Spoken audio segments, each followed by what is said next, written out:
Someone's on the pitch here in the 6-yard area. The referee's going to have to stop the game. Tonight, new evidence about the cover-up over Hillsborough. It was decided very early on, this is the way it's going to go. We can't possibly be blamed, the police can't possibly be blamed. With a new inquest ordered, pictures never before broadcast reveal how Britain's worst sporting disaster was allowed to happen. It's on news, boys. It's all on news now. You are the eyes of the world. You've got to show this to everybody. But the full story wasn't told, and the truth was buried for a generation. It was cut out by a public servant who didn't want the rest of the world to see that evidence. It is a disgrace. Some witnesses were leaned on. They've got their story straight. If you keep talking in this way, it's not going to do you any good. Others were discredited. He'd never been described as naive before. In fact, he'd always been described as a very astute man with a great deal of integrity. It's a scandal that taints the political establishment. I didn't get this thing right. I got it wrong. And I can't turn the clock back. And justice was denied to the families of 96 people who died. They used to say, "You're right, Anne, but you'll not beat the system." How could anybody, as a decent human being, put people through nearly 24 years and they knew?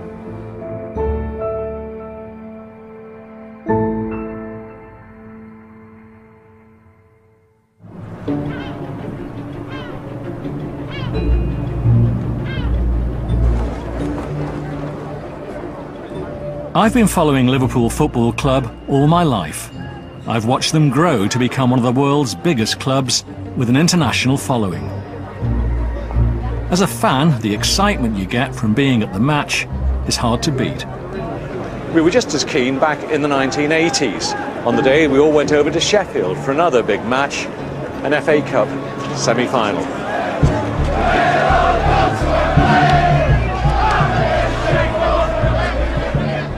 Hillsborough, Sheffield, April the 15th, 1989.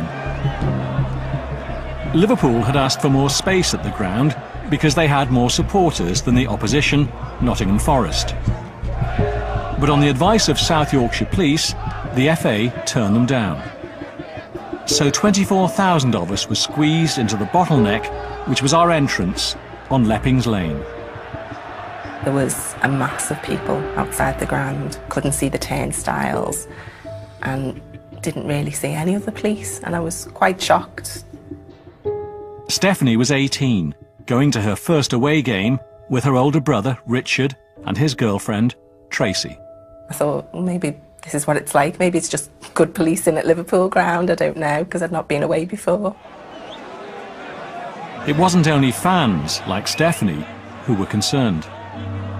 I was surprised at the lack of police officers at that end of the ground.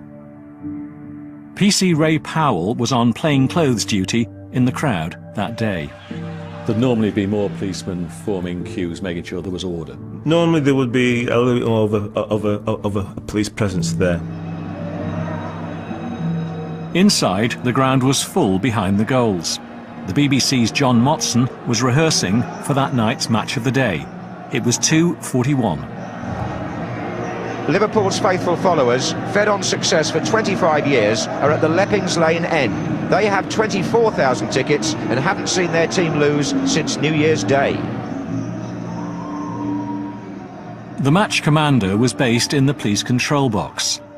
Chief Superintendent David Duckenfield had never before handled a big game. He had a good view of the Leppings Lane end, and so did John Motson.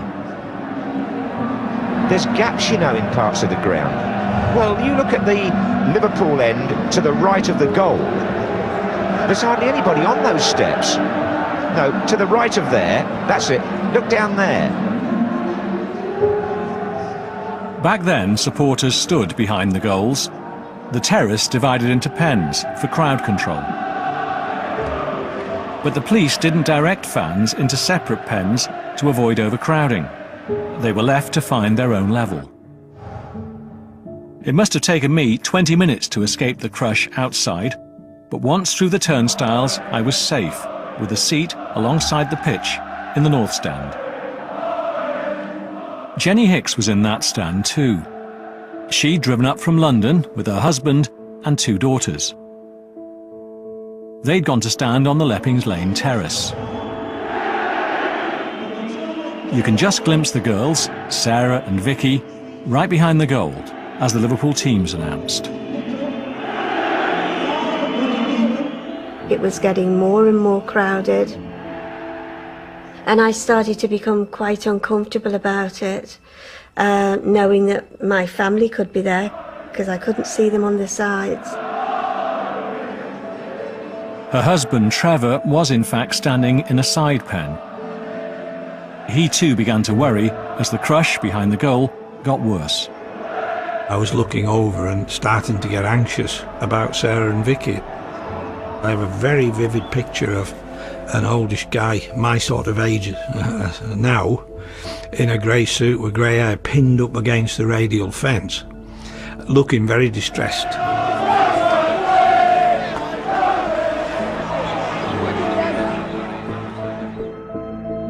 After being told that lives were at risk outside, Chief Superintendent Duckenfield gave the order to open Gate C, a large exit gate.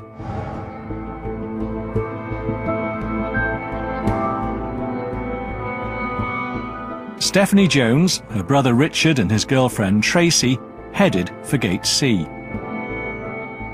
We can just pick them out on police CCTV. We were getting crushed outside. So when it was opened, we went through it into the clearing and then just proceeded at a normal walk down in front of us, the only way we could see, down the tunnel. In the past, when the central pens were full, police had closed off the tunnel and diverted supporters to the side pens. Not today. 2,000 poured through the gate onto the already overcrowded terraces. The Menton took us forward, and in a very short space of time I found myself turned around and right at the very front. Tracy had lost a shoe and I couldn't reach it. Somebody picked up her shoe and picked her up as well because she'd fallen, and that was the last time I saw either of them. Even before the game kicked off, people were dying on the terraces. The only way out for fans crushed against the wall and fencing at the front was through a small locked gate onto the pitch, one for each pen. I remember us shouting to the policeman who was by the gate, and we were asking him to open the gate to take the pressure off. He was standing there looking at it, and he's just basically ignoring us, and people were screaming at him to open the gate. People began climbing the fences in desperation. But the police, who could see it all from the control box, assumed it was crowd trouble. I saw people being pushed back over. By the police? By the police, yeah. People were trying to get out and they were being pushed back in. Hillsborough was a disaster like no other. It was recorded by 8 BBC cameras. The police had CCTV and a mobile camera unit. The BBC footage was later released to the police and the family's lawyers, and then locked away, considered too distressing for broadcast. 24 years on, we've been able to analyse it. It shows how things went wrong from the start at Hillsborough, and continued going wrong for longer than has ever been admitted. So, on a clear sunny day at Hillsborough, the stage is set for a rerun of last year's classic. Liverpool in red, Forest all in white. Stuart Pearce gives away the first free kick. By now, police officers at the Leppings Lane end had opened the gates behind the goal and were escorting fans to the sides. But the gates were too small to get people out quickly. dozens were trapped at the front, many of them youngsters. I was very distressed at this stage because I couldn't move. I was face to face with a man who was obviously in trouble as well. I think there may be a slight overflow in the crowd at the Liverpool end, at the Leppings Lane end of the ground. But there is room in the sections to either side if they can shift them over. But police control still feared a pitch invasion and ordered up reinforcements, even as the first injured fans spilled onto the pitch. And there are fans on the pitch here in the 6-yard area. The referee's going to have to stop the game. Just before 6 minutes past 3, the game is stopped. Fans ran onto the pitch, yelling for help. Some were in shock, like Stephanie Jones. Fortunately for me, I'd found myself in front of the perimeter gate. And somebody said to me, "Through here." I've no idea how it happened. I don't know how they've hugged me up or pulled me up, but they pulled me through the perimeter gate, and I was probably the first person they pulled out of that gate onto the pitch. Steve Nicol is trying to urge the fans to go back, and they're saying there's no room. Back on Merseyside, those with family at the game soon heard news of a problem at Hillsborough. Among them, Stephanie's mother. I had a look at the television which was on. The commentator's voice was very, very serious, and he thought there was injuries and maybe a fatality in there. And I just started screaming right away. My 3 are in there.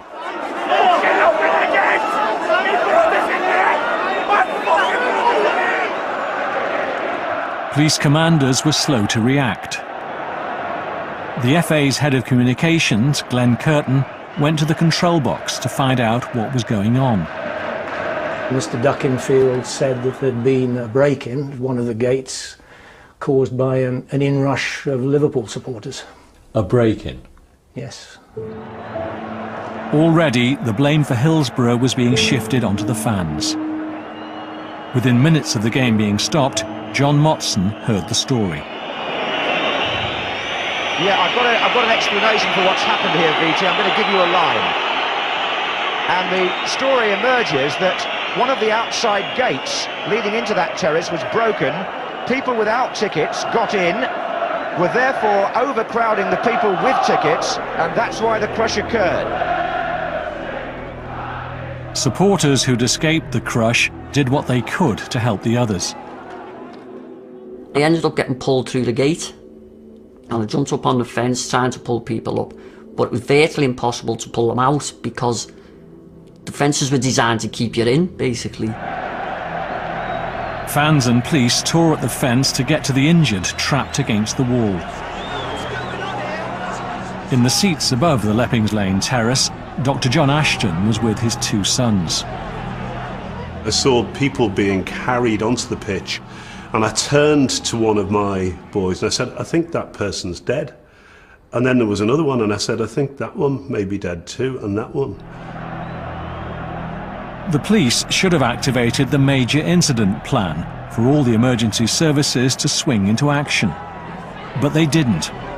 So the first ambulance on the scene was from the St John's Ambulance Volunteers. Its arrival time, 3:15, was significant. A coroner would later rule that all of those who died were by then either already dead or beyond saving. I went and made myself known to a policeman and said, "What should I do?" He had no idea, and I realised that there was nobody actually taking charge. I did what I could, which was not really about applying first aid or anything. It was about trying to get the right people off to hospital in the right order. When a second ambulance arrived at the other end of the ground, Liverpool supporters carried victims across the pitch on advertising hoardings. Among them was an off-duty fireman. I just noticed people were putting people on the boards and trying to ferry them across the pitch as quick as they can. And I think I'd done that 2 or 3 times.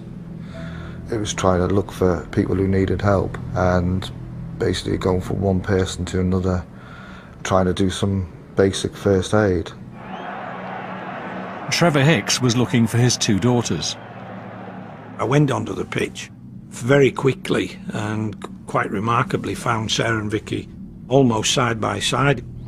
So suddenly here I am with both daughters and we're fighting to save their lives. Ambulances arrived outside the ground, but crews and emergency equipment weren't sent inside. Only one more ambulance drove onto the pitch. The ambulance man on board this 3rd vehicle says the emergency response was chaotic. I always think in terms of a rail accident. Could you imagine the public outcry if all ambulance crews remained on an embankment simply because they couldn't get the ambulance down to the scene of the accident? That doesn't happen. They get out of their vehicles, and if that's the length of a football pitch that they have to go, then they make their way there.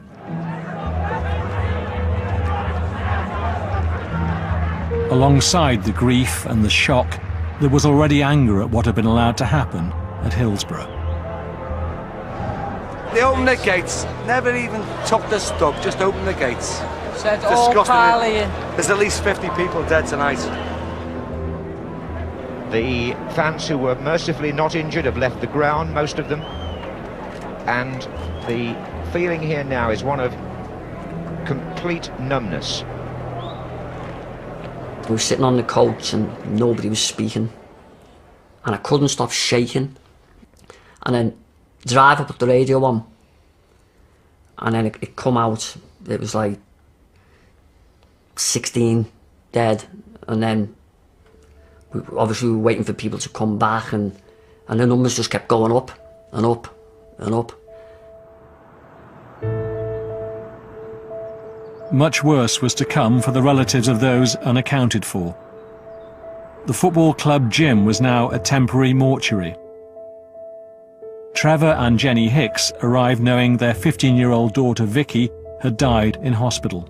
19-year-old Sarah was still missing. Inside were dozens of bodies to be identified. The police had taken pictures of them all. Trevor and Jenny were asked if their daughters were among them. There must have been 80-odd photographs, little Polaroid ones. And I looked and I couldn't see Sarah. I recognised Vicky. So the policeman just said to me, "Look again, love." And when I looked again, I saw her. And that was the point I knew it was both of them.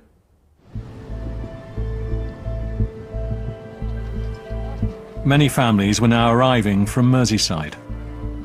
Doreen and Leslie Jones knew their daughter Steph was safe, but their son Richard and his girlfriend Tracy were missing. They wheeled the trolley in, and Richard was the first one who brought in. And I identified him, and then Tracy was wheeled in, and I identified her. I wanted to touch my son. I wanted to hold him, and I wasn't allowed to. We were told he was the property of the coroner and that I couldn't touch him. Among the officers helping to identify the dead at the gym was PC Ray Powell. That night I cried. I went to and I cried. And I wasn't crying for myself, I was crying for the relatives of the people. The only thing I remember about the gymnasium, apart from, the sectioned off, was a fella punching the brick wall. And it was like, new brick, which was sharp. And he was punching it. Nobody took any bloody notice. It was disgraceful.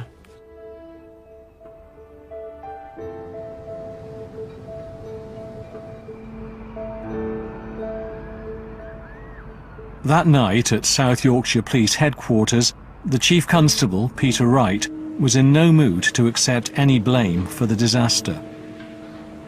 But he corrected the false story that Liverpool fans had caused it by forcing open a gate. The gate was opened at police direction. I am not aware of any connection between the opening of the gate and the surge on the terrace. Why was the gate open, Because there was danger to life outside with crushing. How did it get that bad? By late arrival of large numbers of people. 93 football fans, most if not all Liverpool supporters, have been crushed to death at the FA Cup semi-final at Sheffield. By 10 o'clock it was clear to thousands of us who'd been there what was to blame. Overcrowding and poor policing had caused the disaster, which is what I reported that night. Those of us who were trying to get into the Leppings Lane end of the ground, the Liverpool end, were quite perturbed and angered at the lack of adequate policing, which led to dreadful crushes outside, which in turn led to the police opening the double gate.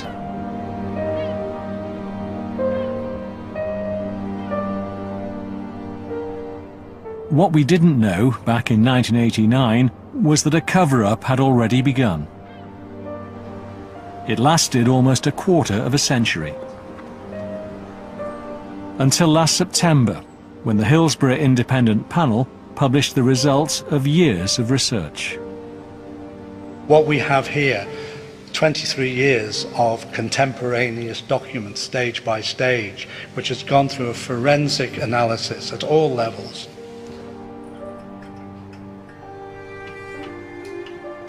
The secrets of Hillsborough are contained here in the Sheffield Archive. There are nearly 500,000 pages from confidential police, legal and government documents. The records of inquiries, inquests and hearings. They show the disaster was never properly investigated. It's meant that those at fault have been able to shift the blame onto others.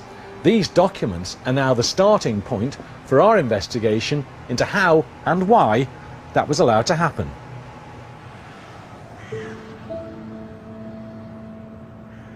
Before the victims were identified, the coroner had ordered blood alcohol tests on them all, including children. False allegations of drunkenness would be used again and again. The morning after, the Prime Minister arrives to be briefed by officers, including Chief Superintendent Duckenfield, the man who lied about the gate. She was told a tanked-up mob had charged onto the terraces. Chief Constable Wright was privately calling the Liverpool fans animalistic. We shall find all of the facts through an inquiry, and well, you mustn't make any judgment on partial facts. That weekend, South Yorkshire Police were developing plans to defend themselves. Senior officers were then called to a meeting. Among them was Inspector Clive Davis and his boss, a man whose role was to become increasingly controversial as the years went by. I was working with a senior officer at that time. It was Chief Inspector Norman Bettison I was working with. He said he was keen for us to go to a briefing. This is an opportunity for us to get ourselves recognised. Those were his words to me. At the meeting, Clive Davis, Norman Bettison and other officers heard the South Yorkshire Police strategy spelt out. I think the exact words, and they are almost indelibly stamped on my memory. We're going to put the blame for this where it deserves to be, or where it should be, on the drunken, ticketless Liverpool supporters. And we have to go now and find the evidence to show that this is the case.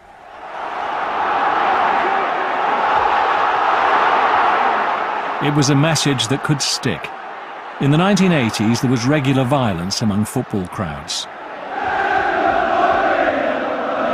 Liverpool's reputation hadn't been particularly bad. But in 1985, 39 people were killed fleeing Liverpool fans during fighting at the Heysel Stadium in Brussels. Now Sheffield's Police Federation, backed by their Chief Constable, were blaming Liverpool fans for Hillsborough. When you've got great big police horses there, and I don't know about you, but they frighten me to death, and they're diving under the belly and between its legs. Now, anybody who does that I don't care what other people say. They're either mental or they're drunk. The Police Federation and senior officers were feeding these lines to journalists. The lie became the truth, with parts of the press ready to swallow it whole. You've no idea how much that has followed me over the years, and how much that has deeply, deeply hurt me over the years, that people could think they're virtually blaming me for killing my own brother and his girlfriend. It was decided very early on, this is the way it's going to go, we can't possibly be blamed, the police can't possibly be blamed. According to the Police Federation today, their role in spreading those stories was understandable. I think what the Federation rep did was report what had been told to him in the immediate aftermath of a tragedy. A lot of the people there will see and will have seen and heard bad things, and they report them either exaggerated, over-exaggerated, whatever it may be, and it becomes their truth. Is that reasonable?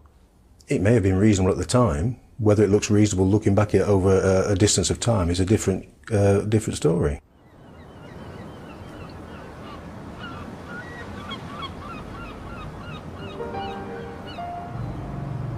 The week after the disaster, Liverpool's Anfield Stadium had become a shrine.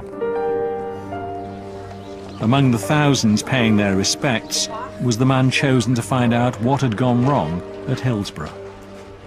This scene is a most poignant and moving one, which makes one realise how deeply this community has been afflicted and how deeply it feels its loss. Lord Justice Taylor was to lead an independent inquiry. The government had asked for an urgent report. Alongside him was the West Midlands Chief Constable, Geoffrey Deere. His force was to investigate where the blame lay. But South Yorkshire police, who were under investigation, were handed a trump card. Lord Justice Taylor allowed them to take their own officers' statements.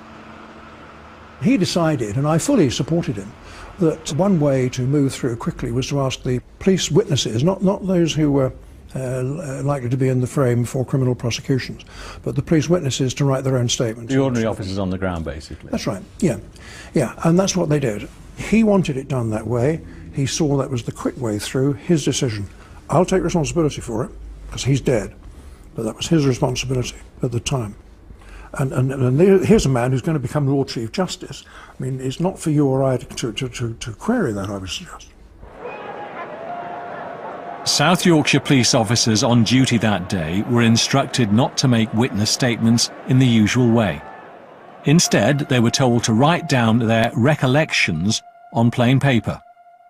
There is absolutely no reason at all why all those police officers shouldn't have been told write witness statements in the conventional way about this, in the same way that all the Liverpool supporters who were interviewed by the West Midlands Police did.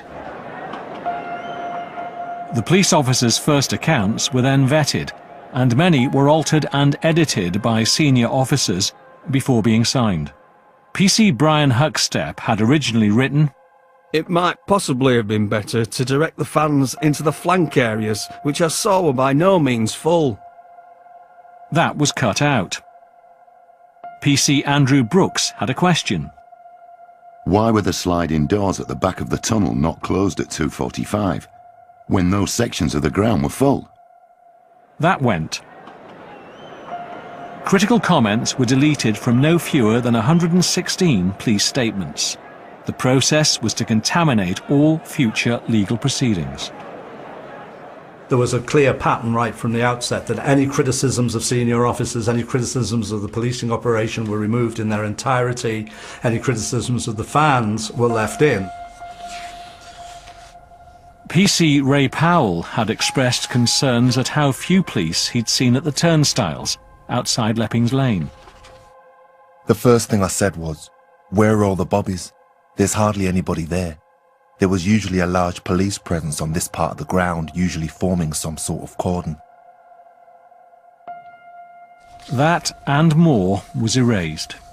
You didn't realise what they'd done? No, as such, I wasn't aware of what with taken out, because you basically trust your prosecution services or your legal advice or whatever. I browsed through my statement, the contents were there, nothing was added that I didn't disagree with, and I therefore signed the statement. What do you think now? In hindsight, the statements should have been left intact. The amended statements were sent to the West Midlands force, who were investigating the South Yorkshire Police. They knew they'd been altered, but didn't know how much, and didn't ask. Well, there was a degree of trust in this, and was that naive or not? I think it was a perfectly natural reaction that you could trust the force, even if it hurt them, to come forward with the truth. And not to expect what is now being suggested, that there was a huge, if not conspiracy, certainly attempt to move the whole evidence away from South Yorkshire and load it onto the fans. But the point is, shouldn't a police officer worth his salt, investigating another police force, have found out what was going on? Well, I think you're looking at it with wisdom of 20/20 hindsight, aren't you? A month after the disaster, Lord Justice Taylor's inquiry began in Sheffield. Chief Inspector Norman Bettison ran a liaison team, briefing South Yorkshire police witnesses. But the judge wasn't convinced by some police evidence, particularly from the most senior officers. The official inquiry into the Hillsborough disaster says the police and Sheffield Wednesday Football Club must shoulder most of the blame for the tragedy. Lord Justice Taylor's report was damning. He found that the main cause of the disaster was overcrowding, and the main reason for that was a failure of police control. Failing to block off the tunnel after opening Gate C had been a blunder of the first magnitude. My reaction was that I cried. I'd heard so much about drunken hooligans, and I tried to defend my son. He wasn't like that. So I just thought, well, perhaps it'll all end now, perhaps they'd stop. But of course they didn't. Prosecutions of senior police officers were expected to follow. At this crucial point, South Yorkshire Police produced an allegation with the potential to destroy any case against them. It came from this first visit to the Hillsborough Stadium, 3 days on from the disaster, by Lord Justice Taylor and Chief Constable Dear. Their driver was a PC from South Yorkshire. He told colleagues he'd heard the two in his car agreeing right at the start about blaming his force for what had happened. We've identified their driver. He's former Constable Mark Lewis, seen here on traffic duty in 1990. At about this time, senior officers began hearing rumours of the conversation he'd overheard a year earlier. Mark Lewis has told Panorama that while he felt at the time what he'd heard was inappropriate, he didn't think it was worth taking any further. But then, a full year on, it was suggested he go and talk to his boss, Norman Bettison. After speaking to the recently promoted Superintendent Bettison, Constable Lewis felt it only right that the record be put straight. He made an official report. Mark Lewis alleged Lord Justice Taylor had said, I suppose you realise that to give this inquiry any credibility, we have to apportion the majority of the blame on the police.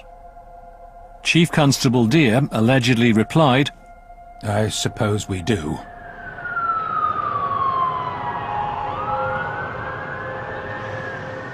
A year later, that overheard conversation had become a serious allegation.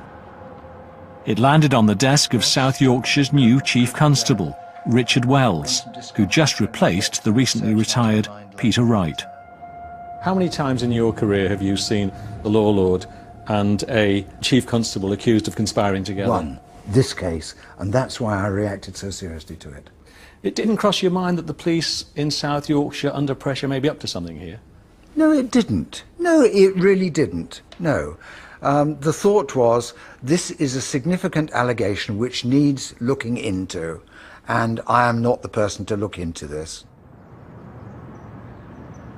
Chief Constable Wells sent the allegation to the Director of Public Prosecutions, just as he was deciding whether to prosecute following the Taylor report. Now the DPP had a serious allegation against the judge himself. Lord Justice Taylor and Geoffrey Deere were interviewed. What was Lord Taylor's response? As he told me, his response was one word and pretty colourful, as was mine. The suggestion that two people, one the Chief Constable of the biggest police force in the UK outside London, the other the man who's shortly to become Lord Chief Justice, had never met before, get into a car and in front of a witness say they're going to cook the books, is utterly ridiculous and actually very annoying. Mark Lewis declined to take part in this programme. He told us he stands by his statement. But the DPP decided it wouldn't, in any event, have been grounds for action against Lord Justice Taylor and Geoffrey Deere. 6 weeks later, the DPP made a much bigger decision on Hillsborough. The Director of Public Prosecutions has decided not to bring any criminal charges against the police or officials in connection with the Hillsborough Football Stadium disaster. Chief Superintendent Duckenfield was allowed to retire on medical grounds. Neither he nor anyone else would be prosecuted for their part in causing the disaster at Hillsborough. Allowing those extra 2,000 people into those already overcrowded pens, for me, that is gross negligence. So how on earth prosecutions didn't follow from that, I'll never know.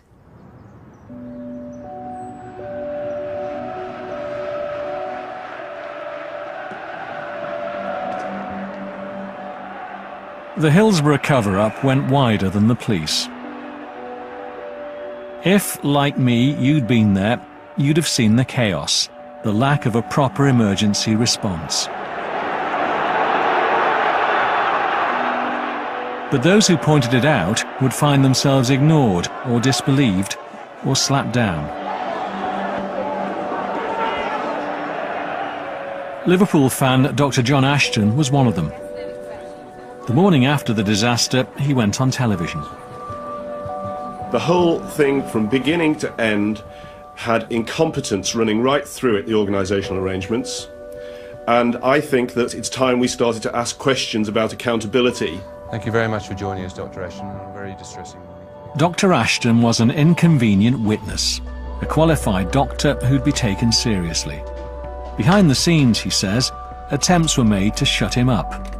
In public, at the Taylor inquiry, his reputation was attacked. Lord Justice Taylor asked me when I went back to Liverpool, did the media contact me or did I contact the media? And the implication of that was that I was seeking publicity myself. Lord Justice Taylor tried to imply, I wasn't a proper doctor, I was a public health doctor, didn't see patients, didn't know what I was talking about. Lord Justice Taylor's report damned police failings but praised the other emergency services. Yet there were claims the ambulance service had almost completely failed to provide emergency treatment.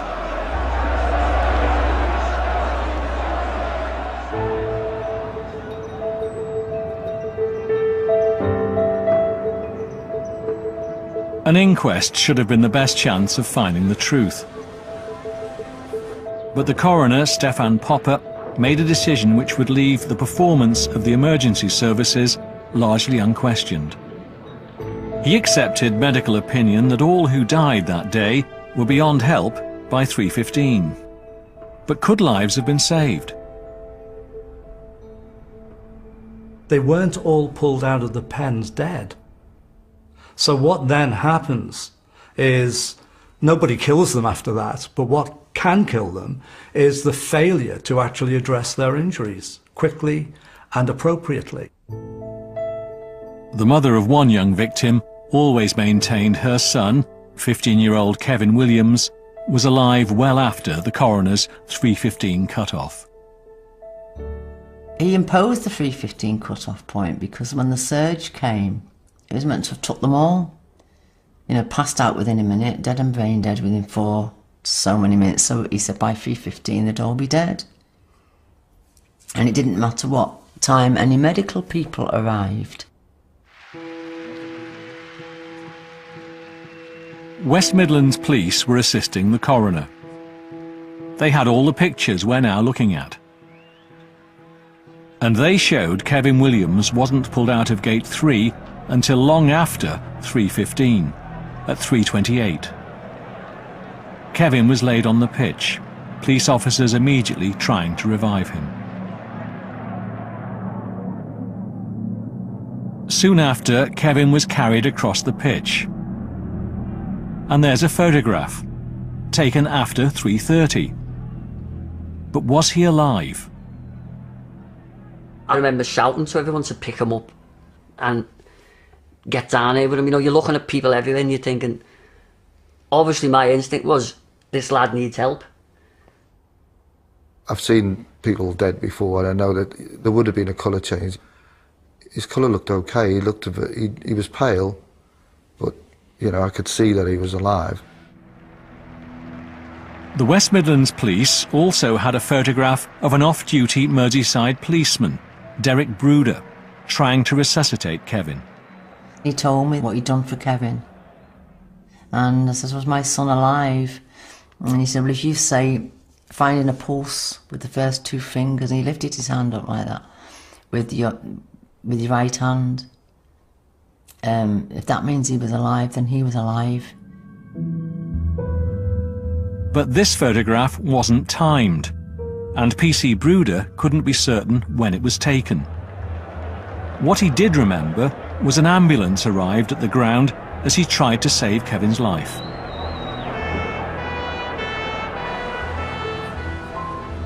Derek Bruder wasn't called to give evidence at the inquest. Instead, his evidence was outlined to the coroner by a West Midlands police officer. He only mentioned 2 ambulances coming onto the pitch. And he said both of them had arrived before Kevin Williams was carried across the ground.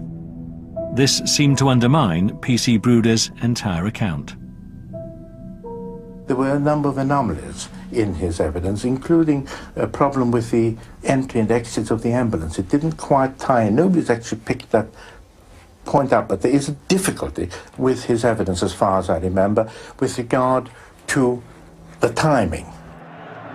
But there was no problem of timing. There weren't 2 ambulances at Hillsborough, there were 3. And West Midlands Police knew that. They had the 3rd ambulance on video, and they'd taken the pictures to the crew, to Tony Edwards. They had a video set up, they had photographs, and they had laid out photographs as well. And it was them who said to me, I want to show you your vehicle coming on the pitch at 3:35. And they showed you it was 3:35, they told you? Oh no, absolutely. They had all the information. But that information wasn't given at Kevin Williams' inquest. The 3rd ambulance wasn't mentioned at all. Now, we can confirm Derek Bruder was right all along. We found footage shot moments after Kevin had been carried down the pitch. Those nearby see Kevin needs help. And then we just see PC Bruder rushing towards Kevin, exactly as he'd described. It's after 3:30.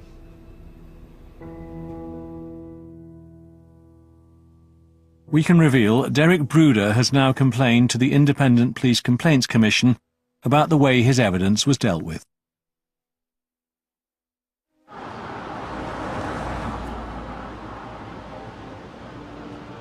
Long before the families arrived for this, the final day of Britain's longest inquest, it was clear that there was going to be an emotional conclusion. The Hillsborough inquest came to an end in March 1991. The verdict on all of the victims was the same. accidental death. The Hillsborough families were shattered. We will continue. We fortunately have had a lot of sympathy from the nation. It's an uphill struggle, as you can appreciate. We've had to take on every part of the establishment. I was utterly devastated. I really thought we stood a chance. I thought maybe we would get somewhere. And I was absolutely, it was despair for me.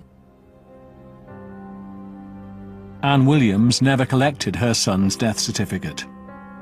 She always refused to accept the verdict of accidental death. They used to say, "You're right, Anne, but you'll not beat the system." And I used to say, well, and he said that they're wearing you down. And I can always remember saying, well, I'll wear them down before they wear me down. Despite all the inquiries, the truth about Hillsborough remained buried.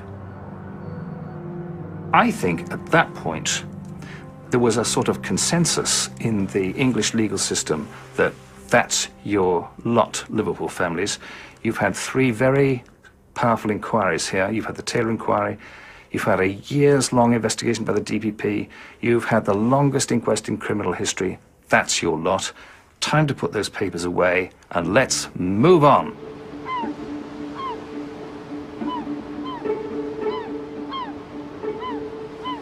The Liverpool families wouldn't move on. They'd been let down by the law, now they turned to politicians. After the Labour election victory in 1997, over 40 of them travelled from Merseyside to meet the new Home Secretary. He made a promise.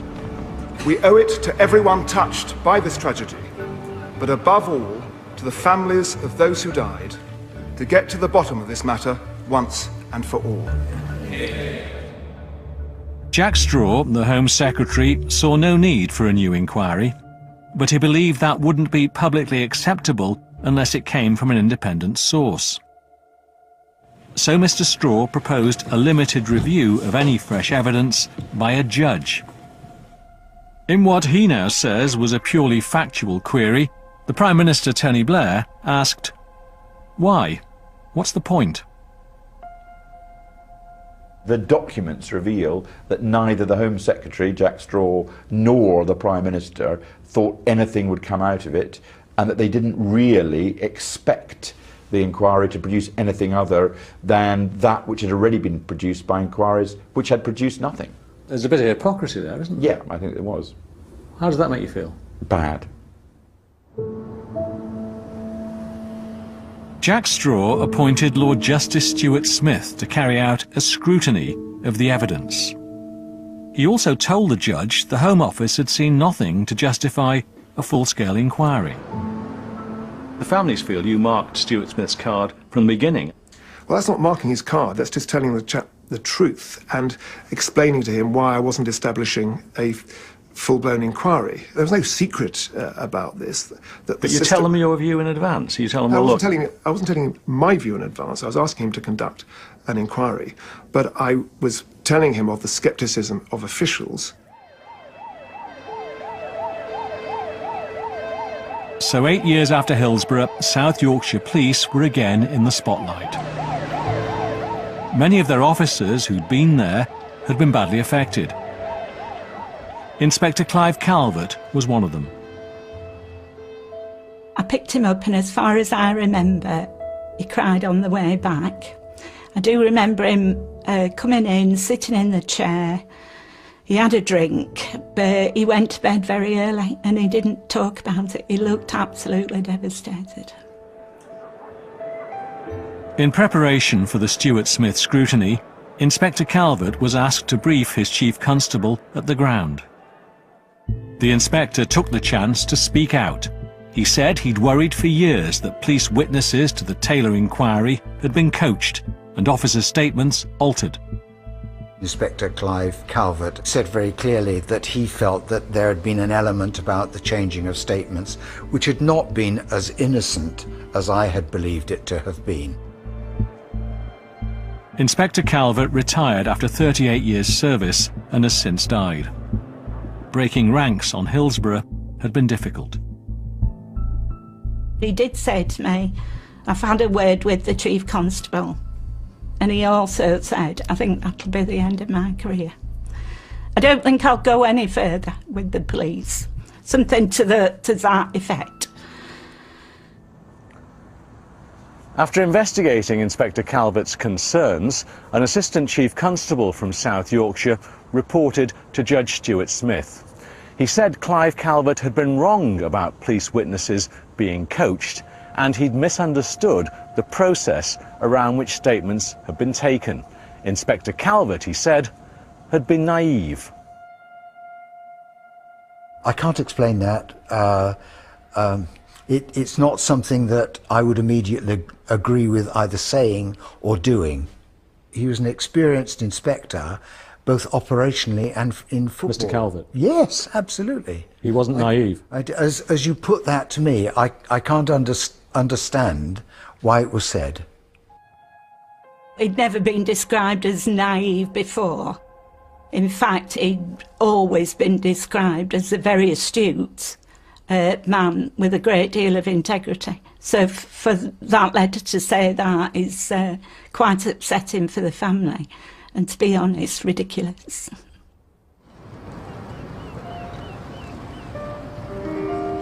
When he published his report in February 1998, Lord Justice Stuart Smith ruled that altering police statements did not amount to irregularity and malpractice. The Home Secretary agreed. The overall conclusion which Lord Justice Stuart Smith reaches is that there is no basis on which there should be a further public inquiry. Les and I did everything that was expected of us. We played their game.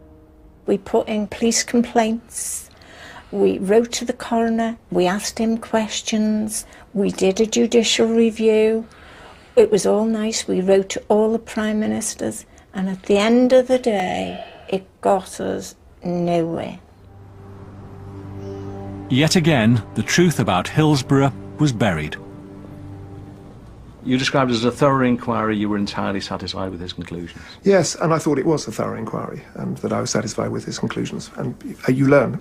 If I'd known then what I know now, I would have come to different conclusions, but I didn't.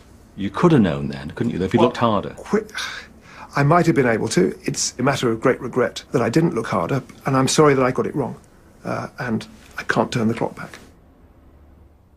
That makes me so sad, because that's another 14 years of my life that I've been made to look for the truth when it was already there. I mean, that is a national disgrace.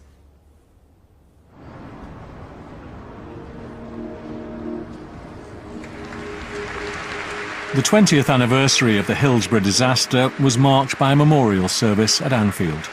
It was a turning point. The Culture Secretary, Andy Burnham, came to express the government's sympathy. We can at least pledge that 96 fellow football supporters who died will never be forgotten. The crowd of 30,000 made it clear that was no longer enough.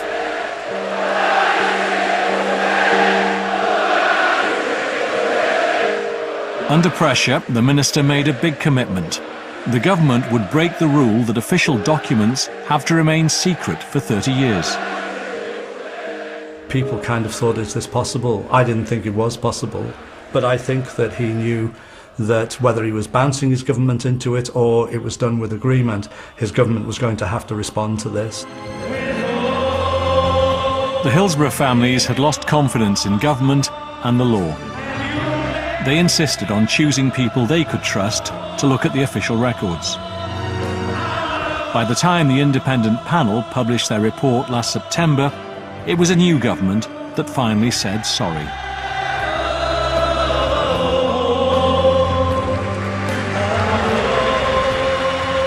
These families have suffered a double injustice. The injustice of the appalling events, the failure of the state to protect their loved ones, and the indefensible wait to get to the truth, and then the injustice of the denigration of the deceased, that they were somehow at fault for their own deaths.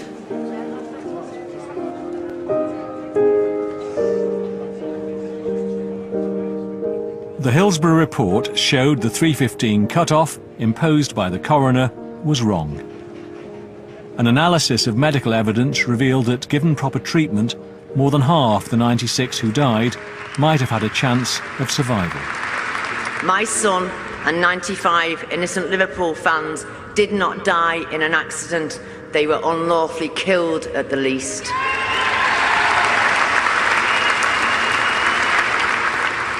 In December, the accidental death verdicts were overturned, and the High Court ordered a new inquest. The original coroner, Stefan Popper, told Panorama it was not appropriate for him to comment. Anne Williams was now gravely ill. You might not see the end of this now. No. But you've won your victory. That's what I thought. My son did not die in an accident, neither did the 95 with him. So at least we've got rid of that. Because the accidental death verdicts used to really, really upset me, because it let them off the hook, didn't it? Anne Williams died last month.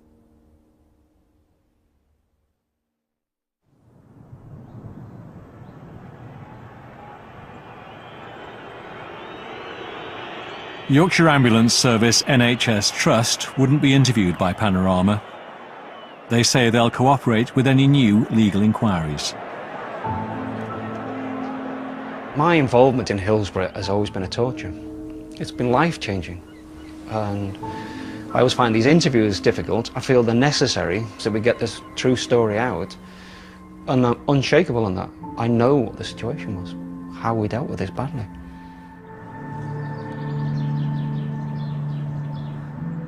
There are two new investigations into Hillsborough, one into who might have caused the disaster, the other into allegations of a police cover-up. Both South Yorkshire and West Midlands Police say they'll cooperate with these inquiries. The match commander, David Duckenfield, declined to be interviewed by Panorama while the new investigations were going on. Sir Norman Bedison became Chief Constable of Merseyside and then of West Yorkshire. He resigned last year, saying the Hillsborough investigation had become a distraction. He declined to be interviewed.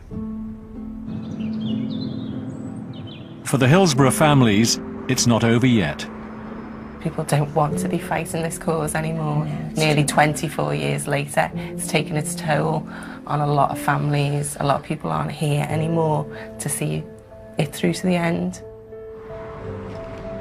If people are proved ultimately responsible, I'd like to see them charged with it. Because everyone else in the country is subject to the law, and they should be as well. Do you think that's going to happen? No. Hillsborough was an avoidable disaster. What happened here was obvious. But some of our most important institutions, the police, the judiciary and government, allowed it to be covered up. That's the truth about Hillsborough, a dark truth buried for a generation.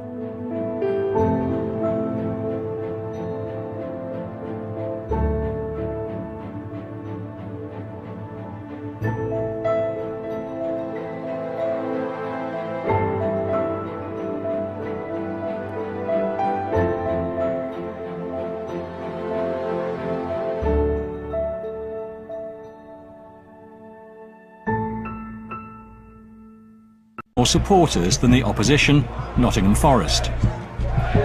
But on the advice of South Yorkshire Police, the FA turned them down. So 24,000 of us were squeezed into the bottleneck, which was our entrance on Leppings Lane. There was a mass of people outside the ground, couldn't see the turnstiles, and didn't really see any of the police, and I was quite shocked. Stephanie was 18. Going to her first away game with her older brother, Richard, and his girlfriend, Tracy. I thought, well, maybe this is what it's like. Maybe it's just good policing at Liverpool ground. I don't know, because I'd not been away before. It wasn't only fans, like Stephanie, who were concerned. I was surprised at the lack of police officers at that end of the ground. PC Ray Powell was on plainclothes duty in the crowd that day. There'd normally be more policemen forming queues, making sure there was order. Normally there would be a little bit more of a police presence there. Inside, the ground was full behind the goals. The BBC's John Motson was rehearsing for that night's match of the day. It was 2:41. Liverpool's faithful followers, fed on success for 25 years, are at the Leppings Lane end. They have 20... I didn't get this thing right. I got it wrong. And I can't turn the clock back. And justice was denied to the families of 96 people who died. They used to say, "You're right, Anne, but you'll not beat the system." How could anybody, as a decent human being, put people through nearly 24 years and they knew?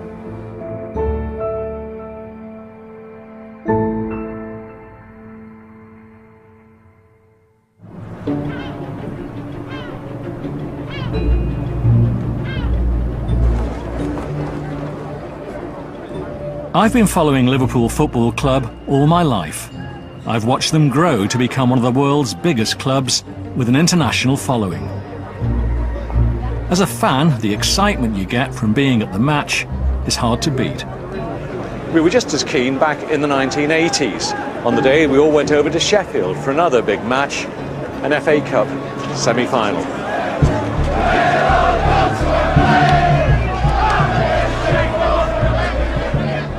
Hillsborough, Sheffield, April the 15th, 1989.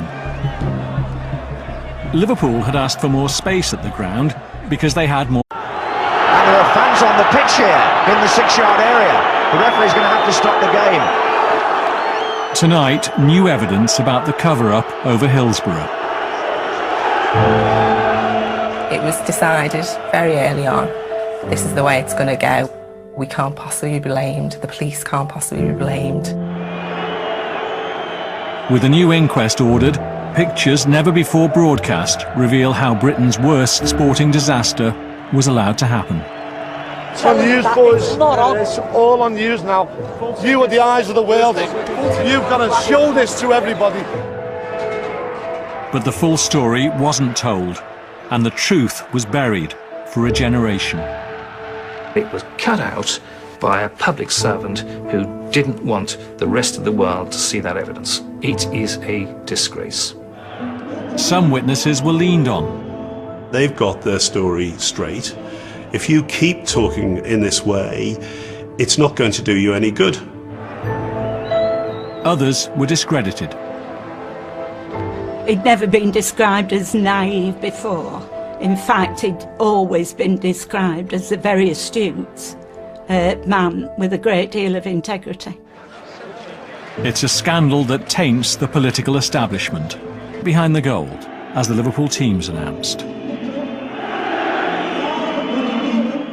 It was getting more and more crowded, and I started to become quite uncomfortable about it, knowing that my family could be there, because I couldn't see them on the sides.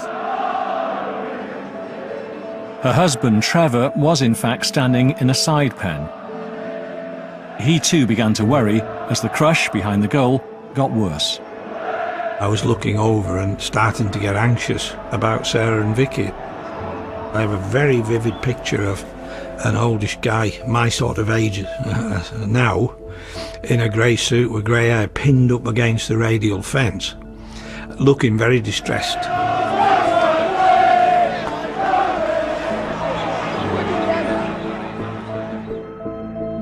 After being told that lives were at risk outside, Chief Superintendent Duckenfield gave the order to open Gate C, a large exit gate.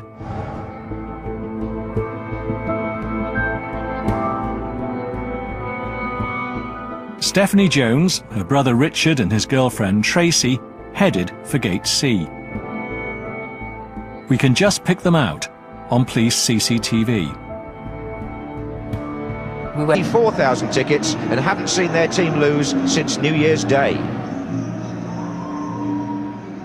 The match commander was based in the police control box. Chief Superintendent David Duckenfield had never before handled a big game. He had a good view of the Leppings Lane end, and so did John Motson. There's gaps, you know, in parts of the ground. Well, you look at the Liverpool end to the right of the goal. There's hardly anybody on those steps. No, to the right of there, that's it. Look down there. Back then, supporters stood behind the goals. The terrace divided into pens for crowd control. But the police didn't direct fans into separate pens to avoid overcrowding. They were left to find their own level. It must have taken me 20 minutes to escape the crush outside, but once through the turnstiles, I was safe, with a seat alongside the pitch in the North Stand. Jenny Hicks was in that stand too. She'd driven up from London with her husband and 2 daughters. They'd gone to stand on the Leppings Lane terrace. You can just glimpse the girls, Sarah and Vicky,